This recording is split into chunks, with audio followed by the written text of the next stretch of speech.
That guy's a hard day. Yeah, you might have to stoke my fire today. I don't know, man. I was thinking about this idea. There's a bunch of different kind of leaders. So like I understand already what I'm about to say is like it's not holes per se, it's just a certain kind of leader. But I was thinking about leaders who are inspiring enough that they get people to believe in ideas beyond themselves.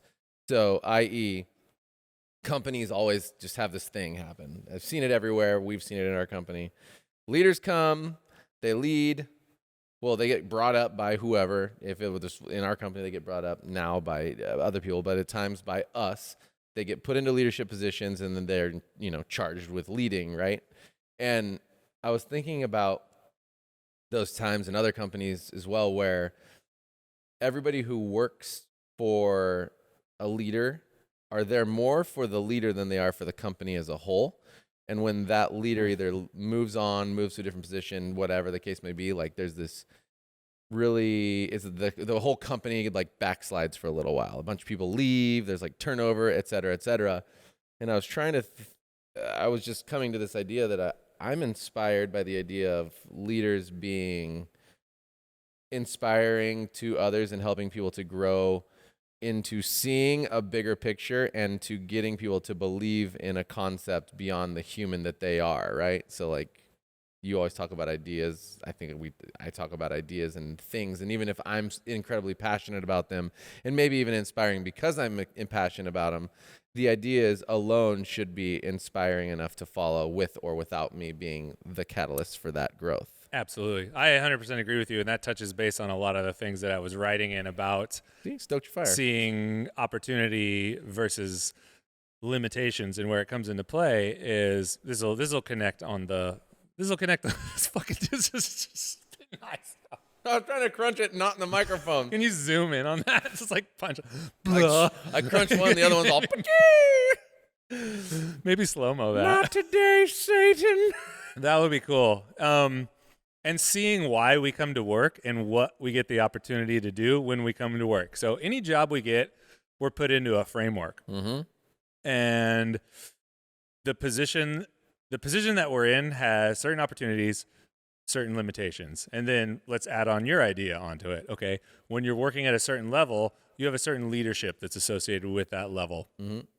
So you come to work and you work within the confines of this thing. And with everything that's scripted, you have something that's not scripted. So I was kind of using the analogy of the difference between being a barista and being a business owner. And in each potential situation, I've got different limitations, things that are hard, and I've got different opportunities, things that are possibly good. So when we were baristas, we don't really have a ton of input on how to steer the culture of the company. We're not sitting in the meetings with the people that own the organization, and we're not able to say, hey, we should do this way. Mm-hmm. Depending on where you are as a barista, especially when you're starting out, at least was for me, most places, you don't even have input on the coffees that you're serving. Right. You don't have input on how those coffees are roasted. You don't have input on what the service model is. So there's a lot of limitations on that job, but there's a lot of amazing things about that job too. You get to, because your scope of work is relatively small, mm-hmm. you get to feel that excitement of diving super deep into one thing. That's a benefit. Right. You get to work in a job that's incredibly socially connective. You talk about that a lot, sure. Where it's like, who did you meet in the coffee shop? Yeah. You probably met your future boss. You maybe met your future husband or wife. You probably met your future business partner. Mm-hmm. All of these people that you have access to just by seeing hundreds of people every day. It's kind of special. And then you have the opportunity to see outside of your work, outside of creating a good experience, making the latte go out the door. You can take intention and show up every day, be like, okay, what am I going to work on today? Right. All right. I know that I really need to work on my interpersonal communication skills. I'm not that good at communicating with my team. Not something that my organization is teaching me. It's not something that I'm even necessarily expected to work on or is right in front of me, but I can make the conscious effort to say, this is something that's going to serve me for the rest of my life. Right. So I'm going to focus on this. I'm going to focus on seeing things through the guest eyes. Maybe my leader didn't tell me that I need to do it, but it feels like a good idea. I'm gonna detach. I'm gonna, on my 10-minute break, instead of zoning out on YouTube, I'm actually just gonna go stand in line and see what it feels like to come into my own cafe and see how I could improve the guest experience, not only for the organization, but how can I make my vision as a person better. One of the things in regards to leadership is, for me, I never thought about leadership until I was suddenly in the position to lead. And by then I was just ridiculously behind. And then on the flip side, from the ownership perspective, wow, as a business owner, man, I've got so much more autonomy. We have a decent amount of flexibility built into our schedule. We're not as limited by the pay range of the barista. We have the ability to scale the business up and down, and we get to steer the ship. Sure. We are leading those meetings that decide where we get to go. What's the limitations? Oh, man, every night I go home, it's really hard to shake off the weight of the day. Absolutely. It's not as easy as clocking out and letting all the problems melt away. There's a certain amount of, and I don't even want to call it stress. It's responsibility. There's a certain amount of It's a perfect word. A certain amount of responsibility that comes with the position. Yeah.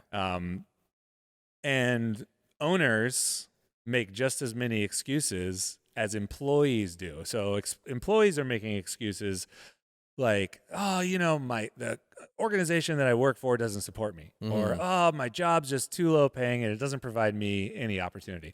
Owners are making the other excuse. Owners are saying, it's just too busy. Yeah. I can't find good people to work with me. Nobody understands what it's like to be a business owner. It's just so hard. Building intentional workplace culture might work for other places, but it just doesn't work for my industry. Right. All things that we've heard so many different times. So how this ties into what you're saying is, instead of simply looking at your work experience, whether you're a business owner or whether you're a frontline brand new employee, as this transactional thing where I can only get out exactly what the other party gives me. Sure. Where in your case, that would be, I only am going to work here because I really resonate with this leader and they inspire me and they are the sole reason why I'm here, because I feel good when I'm around them. All the responsibilities on that leader for you. As the person. You can assume the taking on that responsibility for yourself on either side. Right. Should business owners do a better job of creating great workplace cultures? Yes, they should. Should frontline employees step up more and recognize the opportunities that are all around them to make not only themselves better, but the people around them? Yeah, absolutely. They should. And the only way that you can do that, the only way that you can get motivated enough to do that, is to see more than what's right in front of you. Yeah. To see the bigger picture, to see not just the leader that you're working for, your boss, but to see how everything connects, to see how you can improve yourself, and by really focusing on improving the organization as a whole, a lot of those things are going to double up on self-improvement at the same time. And then you don't end up in these fucked up relationships, for sure, which are totally not serving, where they're almost codependent. They're codependent for sure. Yeah, they're 100% codependent. It's, I'm only here because of this. This person's gone. Now I'm angry. Now I'm mad. Now I feel frustrated. Now I feel like I don't give a shit. And it's important to recognize. It reminds me of that story of Simon Sinek, and he tells the story about the cup, the coffee cup.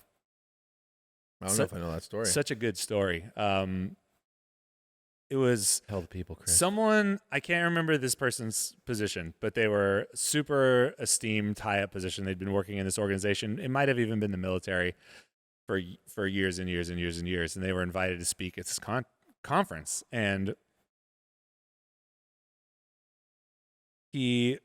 because of their position, they flew him there on a private jet. They were ushered in through the back. They took him to the green room. Hey, is there anything we can get you? Whatever you need, Oh yeah, I'd love a cup of coffee. It would be great. Yeah, absolutely. We can make that happen. Someone leaves, someone comes back, and they hand him this coffee in this really awesome ceramic cup. Sure. And he's like, wow, this is kind of neat. next year, and he's having this experience in real time. So fast forward, now he's up on that same podium again. He's like, I was here last year when I held this position. This year I'm back again in the same place, but I don't have the position that I formerly held. And my experience is completely different, where I flew here on my own dime, just commercial. No one picked me up at the airport. I didn't get brought into the building through the back room into the green room. I went through the front door like everybody else. And when I got to the back and I asked, hey, is it possible to get a cup of coffee? They pointed me over to the corner where there is just a shitty coffee machine and some styrofoam cups. And so as he's speaking, now he's introducing the conference instead of being a keynote speaker at this conference.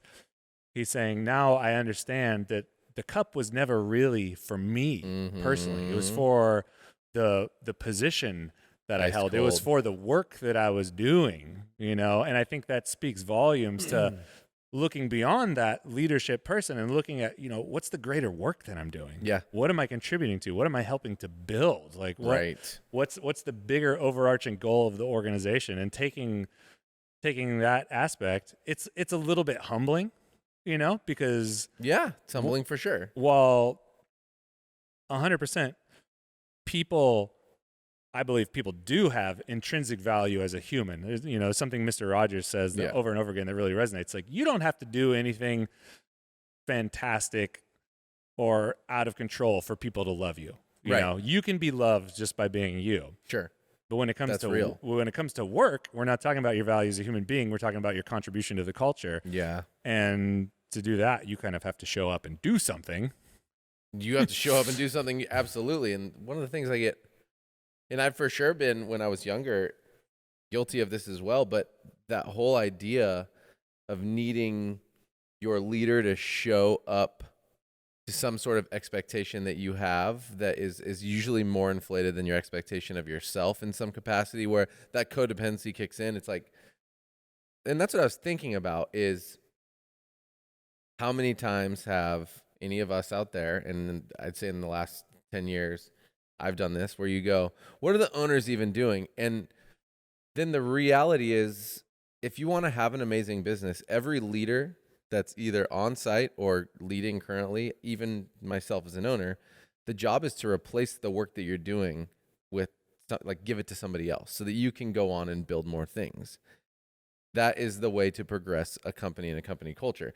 And it's interesting how people want to progress, they want to grow, and then they get that job and step up, and then you're the person who was inspiring them or making them feel like they wanted to do that job isn't doing it anymore, and therefore it's not that great of a job to them. It feels like they lose some of that drive, and then it becomes like, oh, you're not.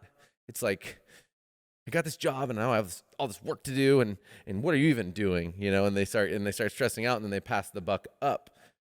And then the flip is, every time I've given up a job, I've had to create a new job for myself, which means you want to be intentional.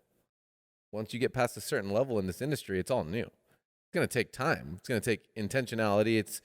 It's different work altogether. It's long play jobs that take a lot of time, planning, back and forth before anything even happens. And so if you have the wrong people working with you and the wrong leaders brought up, those leaders don't let the rest of the company know, or the rest of the people they work with know, that, hey, just because you don't see so-and-so, whatever, Chris and Jared aren't making coffee, or Chris and Jared aren't roasting all the coffee, or Chris and Jared aren't packing and shipping all the coffee, or Chris and Jared aren't doing all the wholesale, and even whatever, Alex isn't, or Grace isn't, or Charles isn't.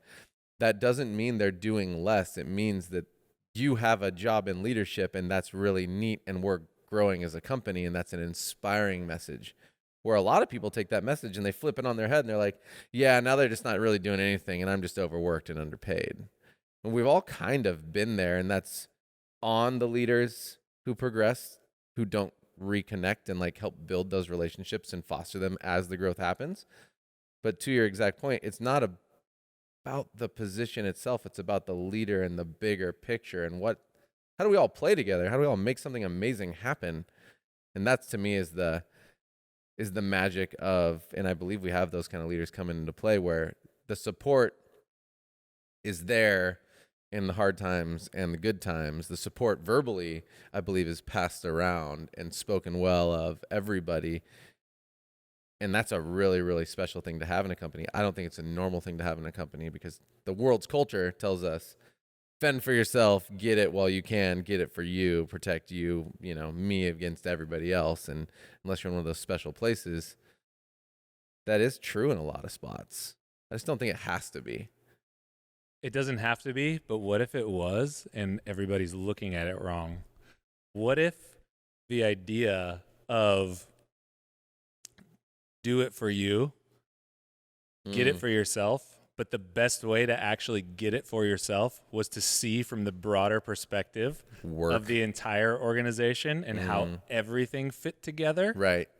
So now you're going philosophical, which is actually the healthier, more emotionally well-balanced version of that idea. Because I absolutely believe that if you are going to get it for yourself, the best way to do that is to take ownership, but see how that can spin and benefit everybody. Right. Every good thing or notable thing that I've ever done, every good thing that we've done here is absolutely self-serving, but at the same time is such a benefit to everybody else. Yeah. It's not solely self-serving. It's not solely self-serving. Right. But and I think that is the difference, because people are blind to the fact that if you do things taking into account the whole ecosystem around you, you have this organization, it could be friends, family, it could be your marriage. I mean, for me, nowhere better illustrated than in marriage. If you're going to get it for yourself in marriage, meaning if you really want to have a good marriage and feel fulfilled in yourself, you have to do a lot of work with your partner. Sure. And the same thing is true at work. If you really want to do as much as you can at work, you got to look out for the organization. You got to look out for your team. You got to look out for everybody around you. And that's actually the way to get it for yourself. Right. And getting it for yourself in a healthy way isn't like, fuck everybody else. This is for me. Oh, it's not exactly what I want right now. Fuck this job. This is bullshit. Oh, yeah. I don't know. I saw Jared. He's just fucking on his phone all day. I don't know what he's doing. Yeah.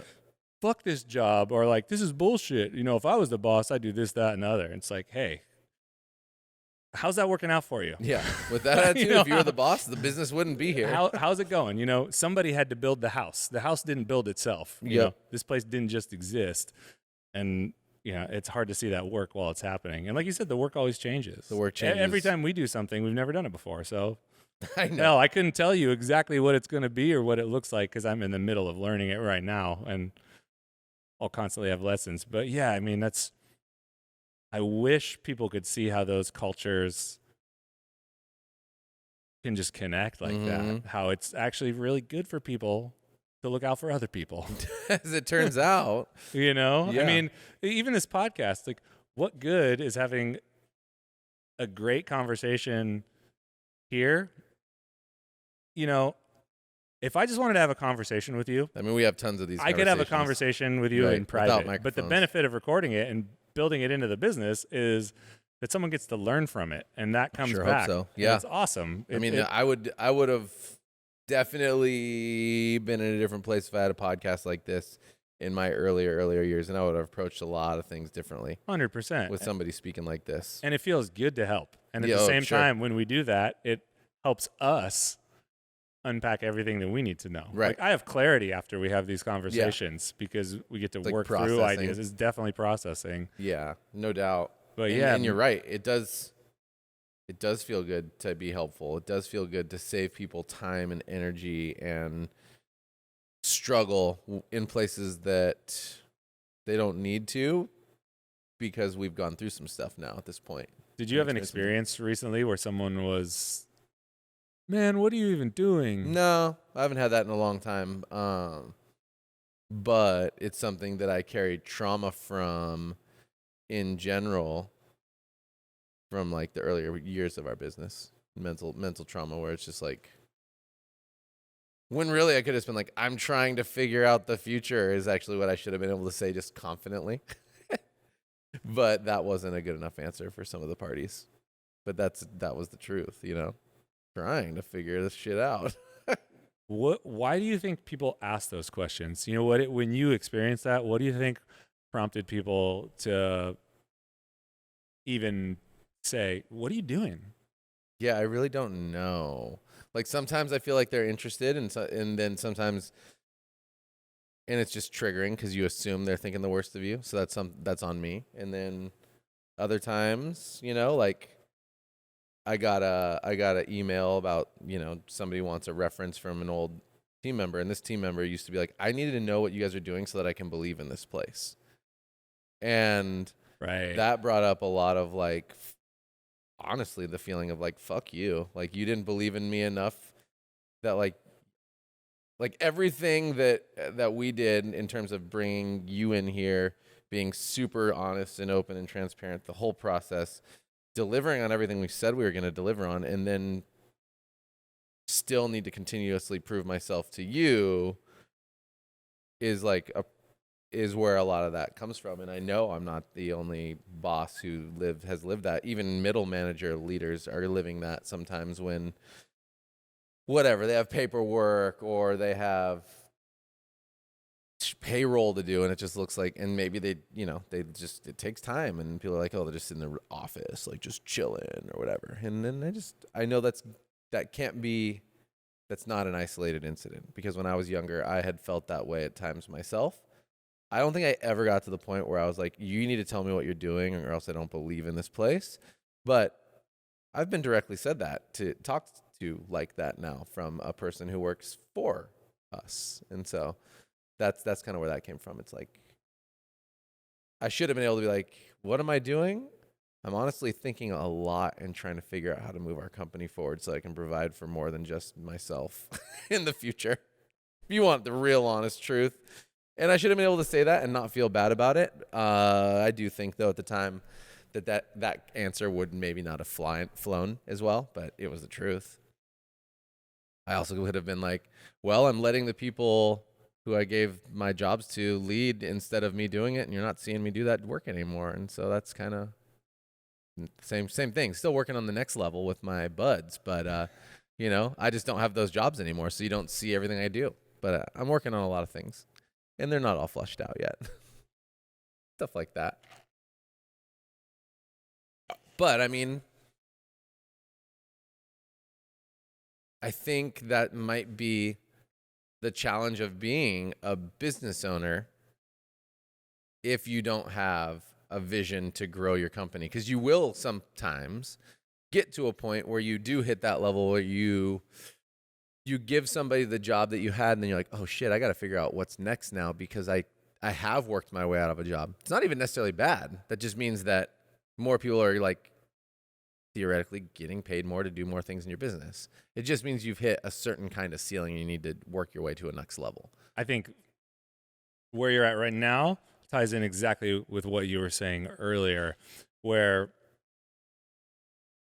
the belief in and being able to paint a picture of something that's bigger than just you is part of the key to being able to do those things and have people not say, where the fuck is Jared? Yeah. But I am so excited about this company. I don't even know what Jared's doing. I don't even know where Chris is. But you know what? I know what this company stands for, and I'm pretty sure they're working on something that has to do with that. And I'm pretty excited about what it might be. Yeah. Even though I don't know. And then whenever I get a little bit of that information and I hear we're going to be working on a new project, it gets me really excited. And I know that for every project that I hear about, there's probably 5 that went down in flames, 3 more in their back pocket, because that's the kind of company that this is. We keep moving forward. We keep actively pursuing better because of this mission to help fulfill this. And I'm pretty hyped to be along for the ride. Or the opposite. This company is the worst. I don't like anything they stand for, when that's fair too. Yeah. Not everybody needs to be everywhere. No. But I think that's the key, because then you can kind of save yourself on both ends from having to be grumpy and worrying about where your actual boss is, and just focus on the work that you have to do because you're really passionate about where you are. And I think that's, I noticed that we've done a lot better of a job, even though it's been a crazy year of even just setting that all staff meeting and kind of talking about where we're at, what's happened, what we didn't essentially take swings at that we could have, and let the people know. Just because you didn't necessarily hear from us doesn't mean a lot of things weren't happening this last year. We went hard. I mean, but we didn't pull the trigger on some stuff, and here's why, and here's where we're at, here's where we're going.